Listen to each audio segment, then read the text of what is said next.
Hey everyone, I'm Julie and this is my first ever YouTube video. Thank you so much for sending me all of your questions. I am going to keep it short and crisp. Since this is YouTube, I would very much like to introduce you to our sponsor for tonight, and that is my full-time job. I make silly videos and my job pays for that. What do you have to say? Let's go. First question, since when do you ride a bike? I ride a bike since 2020, that's when I got my license. How did you get into biking? My parents both rode Hondas. I just basically grew up with parents who were motorcyclists. What attracts you or what moves you? I don't know, honestly. I don't have fancy reasons for riding motorcycles. I just really enjoy it. Getting to learn more about mechanics and doing my own maintenance. Mainly for me, it's just a means to go outside, be immersed in nature and really enjoy the moment. Able to go wherever I want to go, that's the joy that I have and what motivates me to go outside and ride my bike. Why did you get the Africa Twin? My dad asked me what kind of bike I wanted. Did not want a crotch rocket, a sports bike, because I'm kind of an old person inside, so I had to get a comfy big ADV bike. For me, as someone who was new, that was it's exciting, it's an adventure.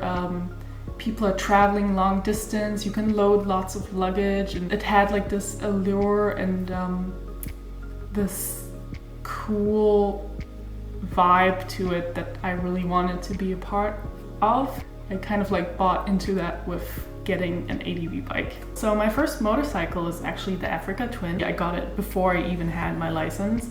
So my dad and I actually drove to the dealership to go for a test ride. In front of our house, I actually drove it for the first time, and I also dropped it for the first time before it was even my bike.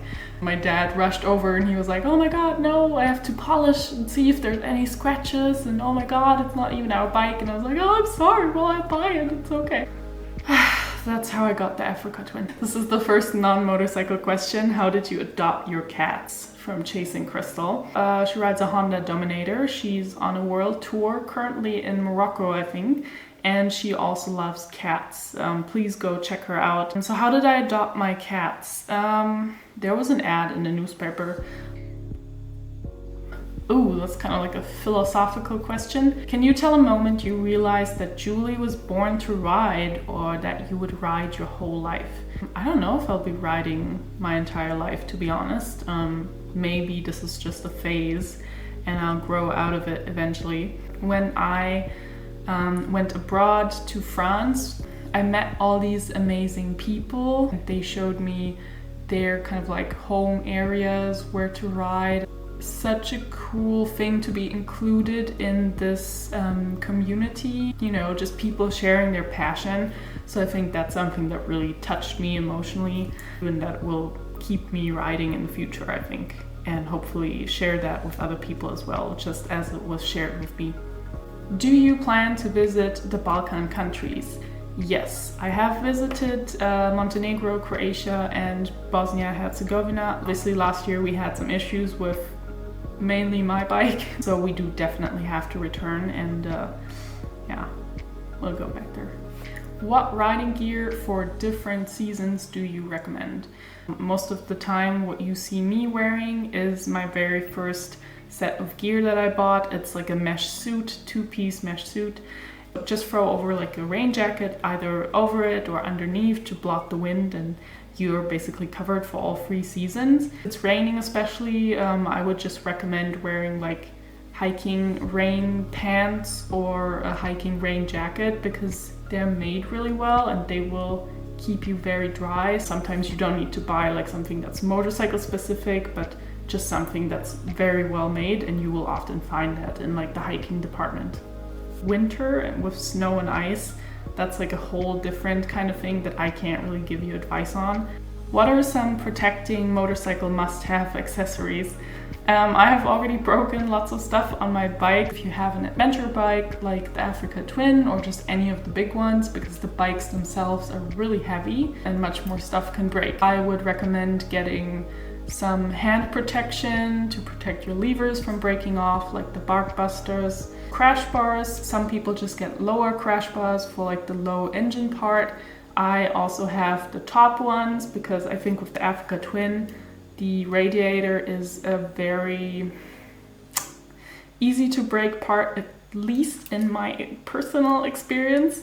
So definitely get some good crash bars here, and I would recommend you to get some really sturdy ones, not the kind that's just like a U shape going over the radiator, because I had bad luck with them and they actually broke my radiator once. Like bark busters, crash bars, and like an engine bash plate. That's the most important, really. Do you speak French? Oui, un petit peu. Bonjour, je m'appelle Julie. Ooh, this is a really technical question. What is the easiest bread or pastry to carry on a bike? Definitely a baguette. Put it into your jacket if you need to, or tie it like to your handlebar or something. Croissants are the hardest because it would be best if you had like something like a top box where it doesn't get squished together. So yeah, the easiest is definitely baguette. When are you guys going to offer guided tours? Joel and I had the great pleasure of guiding Sean and two of his friends through the French Alps last year. It was our first time really trying to show someone around. If you meet with someone you've never met before, you never know if you get along, but it was very, very nice be able to share like the great landscapes with these guys. Have you fixed all the issues with your bike? No. I still sometimes have the issue that the bike doesn't start up from the first try, like it immediately shuts itself back off, like the engine dies. Could be lots of things, and I still have to work my way through it. But I will surely let you know once I have it fixed and if I ever find out what exactly it is. What are your travel plans this year? To be honest, I don't really have any plans. I live in my head a lot, if that makes any sense. I have a hard time to think about the future and make like concrete plans.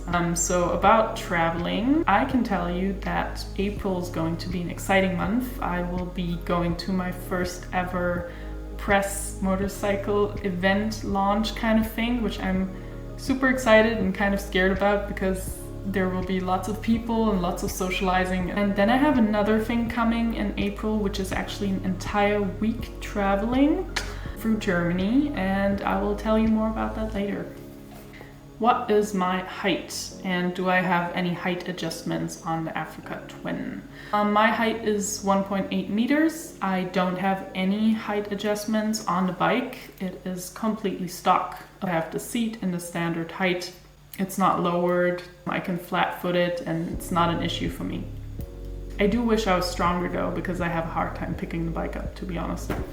How much did you like traveling in the Spanish trails? This is from my friend Arthur. He took me along some of his favorite areas in Spain. I just loved how the landscape changed from like white kind of sand to really bright orange and red and different kinds of deserts. Sometimes it felt really surreal to be driving there because it's so like such a vast countryside, and sometimes we didn't meet any people out there and just had like the amazing landscapes to ourselves riding the bikes. So that was really, really cool. T7 is a wonderful bike. It was actually my other choice next to the Africa Twin when I thought about getting any motorcycle. I think it looks incredibly nice. It's such a lean and tall bike. Maybe one of the more actual off-road oriented big adventure bikes out there. We see it so much in like rallies and people doing like hard enduro with this bike. What's your favorite road or route you have ridden? I'm really bad at picking favorites because my time in France is really like emotionally important to me. It would be some road from there, parts of the Route de Grande Alpes, like Switzerland, French Alps, all the way down basically to the Mediterranean Sea. And you are passing so many amazing mountain roads and so many different landscapes. I'm just gonna say that because that covers a lot of the routes that I did through the summer there, and they're really some of my favorites. Group rides or solo rides? I prefer solo rides. I always get up too late. I forget half my things, so I have to start repacking. For me, it's much less stressful to just ride by myself. Group rides are nice too sometimes, but I don't like riding in really large groups because I think it's dangerous to ride with too many people. Did you have any supernatural experiences during any bike rides? No, I never felt creeped out while I was riding my bike, but obviously while camping I had some experiences where I just couldn't sleep really well. Joel and I, we were in the Italian mountains and we were really close to a village actually.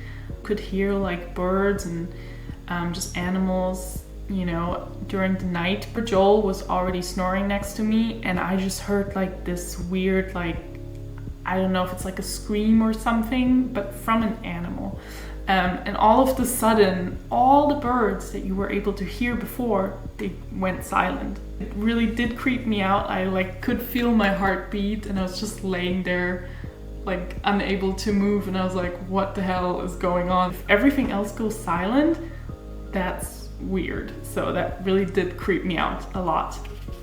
Do you have any summer plans? I would love to take my bike on a longer ride, but now that I have the cats, I always need to make sure someone can look after them. I'm really not sure right now. I don't really have any plans. Fuel consumption of the Africa Twin. Wish I could tell you for sure, but like I said, I'm really bad at organizing and keeping track, so I actually have no idea. I think it's somewhere like 5.2 liters maybe. One full tank I get about, pretty much 330 to 350 kilometers if you're pushing it. I've had some really big panniers on bike and I used about 1 liter more per 100 kilometers. I remember I was riding in Spain last year with Arthur and he has the Yamaha T7 and he mounted a bigger tank. I had to like start thinking about the next fuel station at like 220 kilometers already, and I could always see through his translucent tank that he was not even at half yet. I always had to go get gas and he was like, fine. The fuel gauge is just like, meow. If you're able to live a day from your past, which day would it be? So there's pretty much just one thing that I think about sometimes. There were people that didn't treat one of our friends well. I didn't have the courage to speak up in that very specific moment, but only afterwards I talked to her. I wish I would have obviously, just stood up and like prevented it. I guess the takeaway from all of that is that I really think about what my morals are, what my values are and my beliefs, and if necessary to really stand up for it, especially if it concerns friends or family. On this note, I'm going to end this video. Thank you so much again for all of your questions. I'm sorry if I didn't answer all of them. If you have any concerns, any questions, any criticism, please let me know your feedback in the comments. I would love to learn from your insights. Thank you so much for watching and see you next time. Bye bye.